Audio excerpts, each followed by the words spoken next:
Yan, oo, di ba? Kaya mag-ingat kayo dyan sa mga, andyan na naman tayo sa mga politikong pulpul.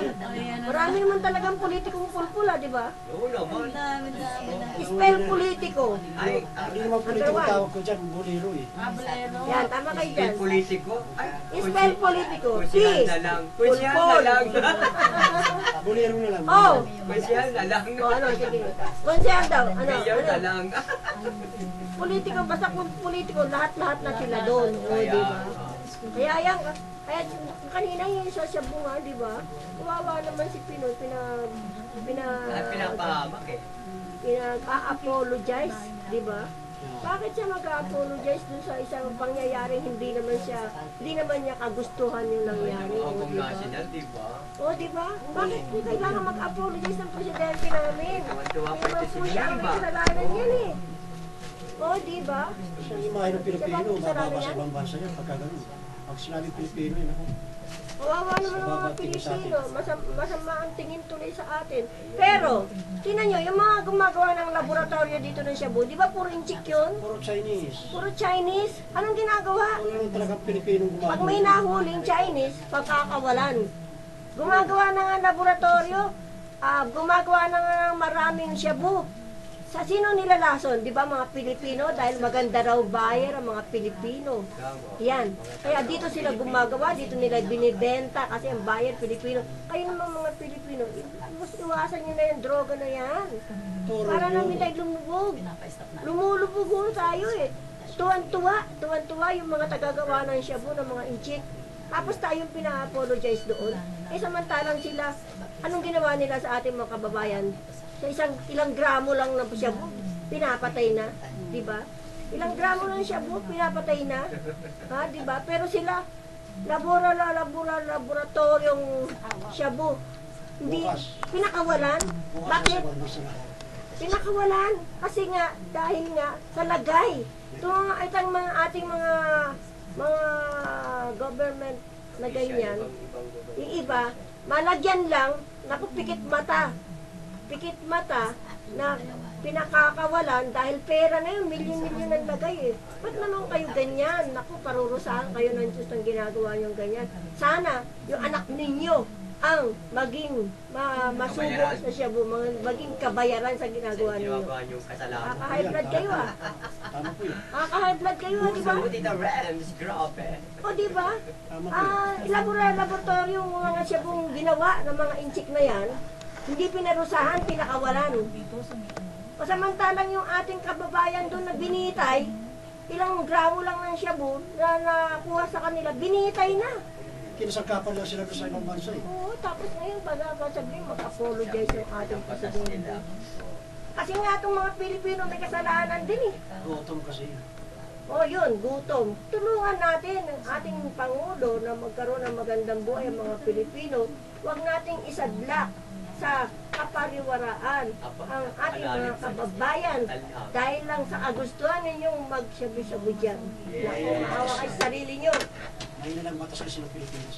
Mahina ang batas kasi mahilig sa lagay. System natin. Yan, wala. Napakahirap talaga. Kaya tayo, mga sarili-sarili na lang natin, disiplina natin, sarili-sarili natin kaanat ang wag nating iiwas natin dyan sa mga ganyang kapariwaraan. Kaya di ba? Ikaw nga. Tingnan nyo.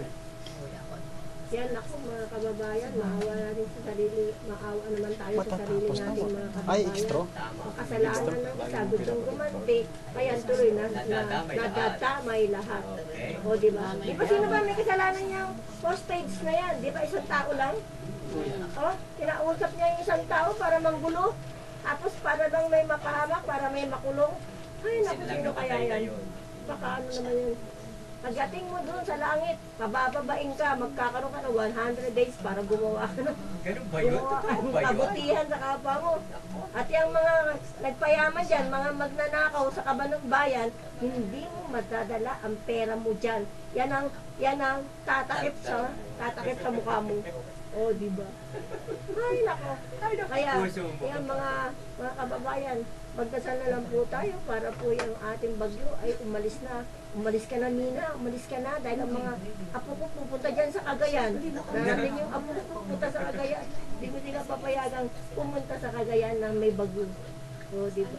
Okay. Ayan, magpapaalam na tayo. At gusto ko muna batiin yan si Attorney Isagani del Rosario ng RTC Valenzuela at si Michael ng Nueva Ecija. At ang bago naming editor sa Expaga, si Miss Ann Binancio, ang bago naming showbiz editor. Miss Ann Binancio, hi, good evening. Ay, good morning sa iyo. At yung pong aking hipag po ay nilibing kanina mga 12 o'clock. Hindi po ako condolence lang po sa mga pamilya. Pamilya Jacobo, Leo Jacobo, yan po. Ayan. Hindi po kami nakarating. Pasensya na po. Pero kagabi, alas 12 na lang sabi ako mo, dahil nandun ako. Dahil doon, para lang makiramay sa kanila. Yan. Kumusta na sa inyo? Si PO1 Jojo Jacobo, yung mga pamangkin pa dyan, sila Jenny Lynn, sila Jennifer, sila Barbara, pagkondolence sila. Hey, paalam na po kayo, sir. Paalam na, sir. Maraming salamat po sa pagpapaulak nyo sa mga oras nito. Lalo na lahat ng napakinig. Maraming salamat po sa Kulang ang oras natin sa iyong mga sermon. Dami natin sermon. Dami mo sermon. Okay, maraming salamat. Muli sumapit na pansamantalang pamamaalam. Ito po ang Angie Santos po. Okay. Kami na. Camera na. Parang camera na. Sige po, kung gusto niyo po, punta po kayo dito sa DWAD. Sa Sabado. Sa Sabado po. Every Saturday. Punta po kayo dito every Saturday. Okay, ayan. Ito po si Lollipop. Ayan, magkarinig po tayo every Saturday. Ganito yung oras, ganito yung impilan. At maraming salamat sa inyong walang sawang pakikinig sa amin. Aming sermon. Ni Tito Remy, nakakapagbagdamdamin. Ito po si Lollipop. Ito na po masasabi ko sa inyo. Nasa Diyos ang ama, nasa tawang gawa. Walang taong nagmumulong para sa sarili lamang. Kailangan natin ang isa't isa. Salamat po, mabuhay po tayo lahat. Pasensya na po kayo sa sobrang galit natin sa mga public servant na yan na manggugulang. Kaya mga bulero, sabi nga ni Kapi ng mga bulero, mga Kung mga nag-alero ka. yan po, pasensya na po kayo. Pero sa susunod na Sabado, titirahin ulit natin yung mga walang yang mga magnanakaw sa kaba ng bayan. Yan po. Oras na naman po ng aming pamamaalam. Maraming salamat po sa inyong pakikinig. Hanggang sa Sabado pong muli. Ito po ang inyong lingkod, Remy Jacobo, nagpupugay at nagpapaalala. May tagumpay ang bawat gawa kapag mabuti ang adhika. Mabuhay po tayong lahat at magpalain tayo ng ating Panginoon sa ating mga gawain sa araw-araw. Thank you po.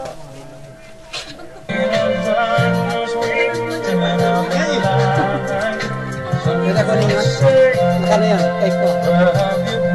Parang sinabi mo ay binibin ka ko sa'yo yan ah. Ayun na lang. Parang wala tayong pinagsamahan yan. Bigay ko yun. Kaya,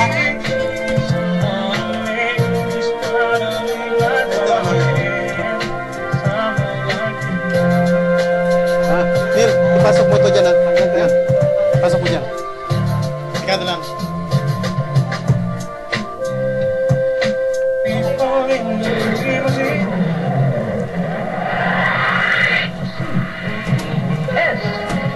Broadcasting System.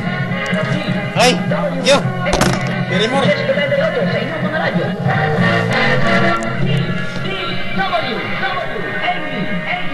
Ngayon!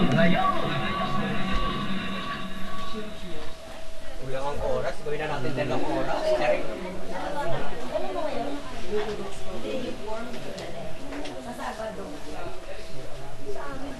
Fred, kailangan ko kasi mag-interview ng mga babae dahil tungkol sa babae mga babae.